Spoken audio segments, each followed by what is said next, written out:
Hello दोस्तों, नमस्कार, जय हिंद। मैं अरविंद सिसोदिया एक बार पुनः आप सभी का हार्दिक स्वागत करता हूं शिफ्ट केतु डिफेंस अकेडमी के ऑनलाइन प्लेटफॉर्म पर।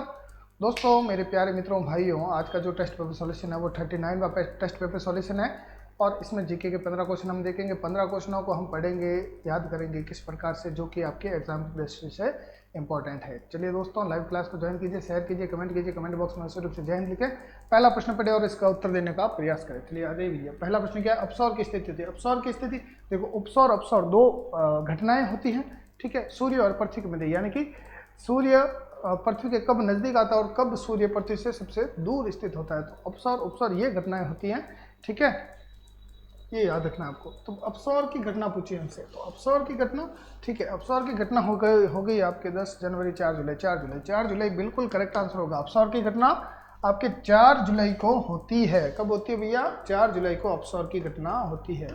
प्रश्न संख्या 2 देखिए, भारत ने अपना पहला उपग्रह अंतरिक्ष में किस देश की सहायता से भेजा था? तो दोस्तों, पहला उपग्रह अंतरिक्ष में भेजा था, वो भेजा था आपके रूस की सहायता से भेजा था। कौन सा भेजा था? आर्यभट्ट भेजा था। आर्यभट्ट उपग्रह रूस की सहायता से आपके भारत ने पहला उपग्रह अंतरिक्ष में प्रक्षेपित किया था, ठीक है। चलिए, निम्न में से भारत का पहला मौसम उपग्रह, तो मौसम उपग्रह देखा जाए भारत का दोस्तों पहला मौसम उपग्रह था मैटसैट। मैटसैट ये रहा, 4 नंबर पर है आपके मैटसैट, यानी कि डी ऑप्शन हमारा करेक्ट होगा। प्रश्न संख्या 3 में क्या होगा भैया? डी ऑप्शन करेक्ट होगा हमारा। मैटसैट भारत का पहला मौसम उपग्रह था, ये याद रखिएगा। भारत का पहला उपग्रह कौन सा था? अब दोस्तों देखो, भारत का पहला उपग्रह जो था वो रूस की सहायता से बनाया गया था और रूस की सहायता से ही उसे प्रक्षेपित किया गया था। और दोस्तों वो आपकी था आर्यभट्ट। वो पहला उपग्रह तो आर्यभट्ट हो गया, परंतु रोहिणी जो है, ये रोहिणी भारत का स्वयं भारत का रोहिणी उपग्रह था, जो कि एक मतलब प्रयोग के लिए भेजा गया था नॉर्मल से, ठीक है ना, मतलब क्या कहते हैं ना, वो हम प्रायोगिक कार्य के लिए, एक प्रैक्टिकल करने के लिए भेजा गया था। रोहिणी उपग्रह था और ये भारत का स्वयं का था, किसी की सहायता नहीं थी, ठीक है।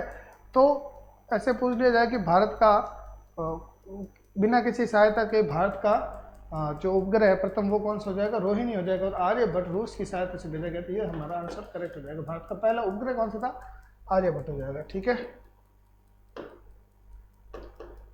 प्रश्न संख्या 5 देखिए, भारत में अंतरिक्ष कार्यक्रम की शुरुआत कब हुई थी? अच्छा सवाल है, जल्दी से कमेंट कर दीजिए भैया। प्रश्न संख्या 5 है, भारत में अंतरिक्ष कार्यक्रम की शुरुआत कब हुई थी? ये पूछा गया, तो 1969 में हुई थी, ठीक है ना।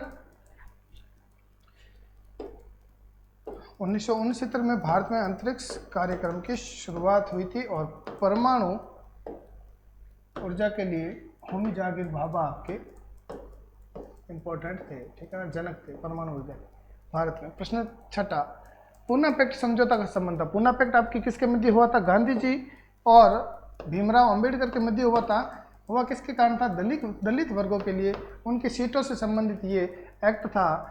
इसमें सीटें बढ़ाई गई, ठीक है, परंतु भारत को विभाजन होने से बचा दिया था। पूना पैक्ट समझौता दलित वर्गों के लिए था, ठीक है ना। भीमराव अंबेडकर और महात्मा गांधी के मध्य हुआ था। प्रश्न संख्या 7, काकोरी कांड के नायक कौन थे? अच्छा सवाल है। काकोरी कांड के नायक आपके राम प्रसाद बिस्मिल थे, ठीक है।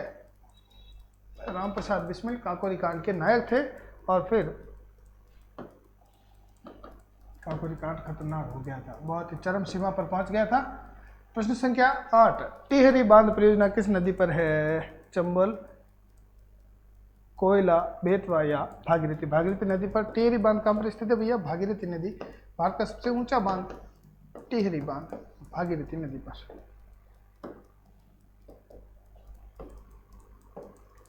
प्रश्न 9, हीराकुंड बांध परियोजना किस नदी पर स्थित है? हीराकुंड कहां पर है भैया? हीराकुंड है उड़ीसा में। उड़ीसा में, तो उड़ीसा की महत्वपूर्ण नदी कौन सी हो जाएगी? महानदी उड़ीसा की महत्वपूर्ण नदी हो जाएगी। और महानदी और जो ब्रह्मणी नदी है, ब्रह्मणी नदी दोस्तों जो है, वो नदी दोस्तों आपके उड़ीसा का शोक ब्रह्मणी नदी को कहते हैं, ये याद रखिएगा, ठीक है ना। कंफ्यूज मत होइएगा, हालांकि कहीं कहीं ऑप्शन आपको महानदी भी मिलेगा, परंतु ब्रह्माणी जब आ जाए तो ब्रह्माणी 100% करना, क्योंकि ये यूपीएससी ने भी ब्रह्माणी को करेक्ट माना। और महानदी जो है, जब ब्रह्माणी ऑप्शन में ना हो तो महानदी को आप आंसर कमेंट कर सकते हैं। हीराकुंड बांध परियोजना, भारत का सबसे लंबा बांध हीराकुंड बांध आपके महानदी पर स्थित है, जो कि उड़ीसा में। अगला सवाल है 10वां, श्वेत क्रांति का संबंध किससे? दूध उत्पादन से। आप रंगों से ही क्रांतियों का संबंध निकाल सकते हैं, ठीक है। लाल क्रांति मांस और टमाटर से, तिलहन की कैसी हो जाएगी? पीली क्रांति हो जाएगी, उर्वरक की भूरी क्रांति हो जाएगी, और दूध उत्पादन की आपकी कौन सी क्रांति हो जाएगी भैया? श्वेत क्रांति हो जाएगी। Okay, done. चलिए प्रश्न संख्या 11, भारत का सर्वाधिक तट रेखा वाला राज्य कौन सा है? बहुत ही अच्छा सवाल है। महाराष्ट्र, गुजरात, आंध्र प्रदेश, तमिलनाडु या पश्चिम बंगाल? एक और ऑप्शन दे दिया मैंने आपको, पश्चिम बंगाल का, ठीक है, क्योंकि पश्चिम बंगाल भी तटरेखा अधिक रखता है, परंतु गुजरात के बाद, गुजरात सबसे ज़्यादा तटरेखा रखता है, उसके बाद आंध्र प्रदेश रखता है, ये याद रखना। पहले नंबर का गुजरात है, दूसरे नंबर का आंध्र प्रदेश है, फिर पश्चिम बंगाल है। इस प्रकार से गुजरात को देखेंगे दोस्तों, तो भारत की सर्वाधिक तटरेखा वाला राज्य गुजरात है, ठीक है। अकबर ने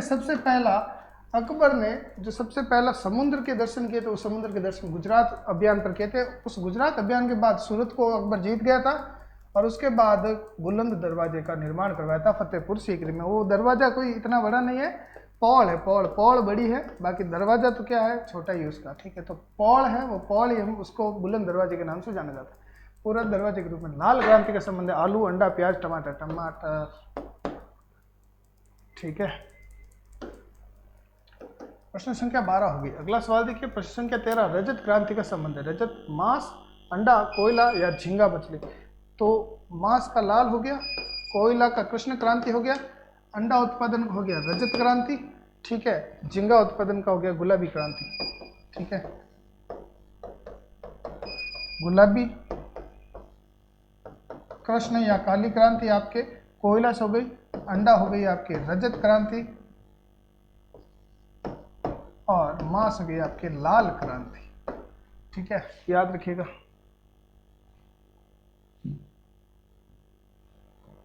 प्रश्न संख्या 14, नेपाल की सीमा से भारत का कौन सा राज्य संलग्न है? बिहार, उत्तराखंड, उत्तर प्रदेश, ये सभी है बिल्कुल दोस्तों। नेपाल से 5 राज्य लगते हैं, सिक्किम भी लगता है, ये याद रखिएगा, ठीक है।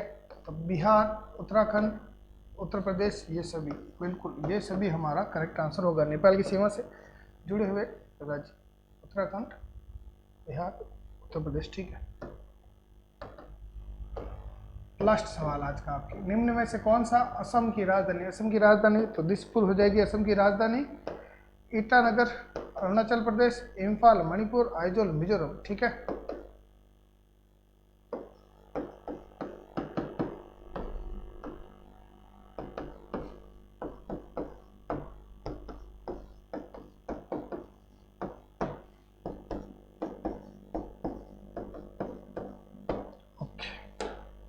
ये आपकी राजधानियाँ, ये कंप्लीट, ये आपका सेशन समाप्त, ठीक है दोस्तों।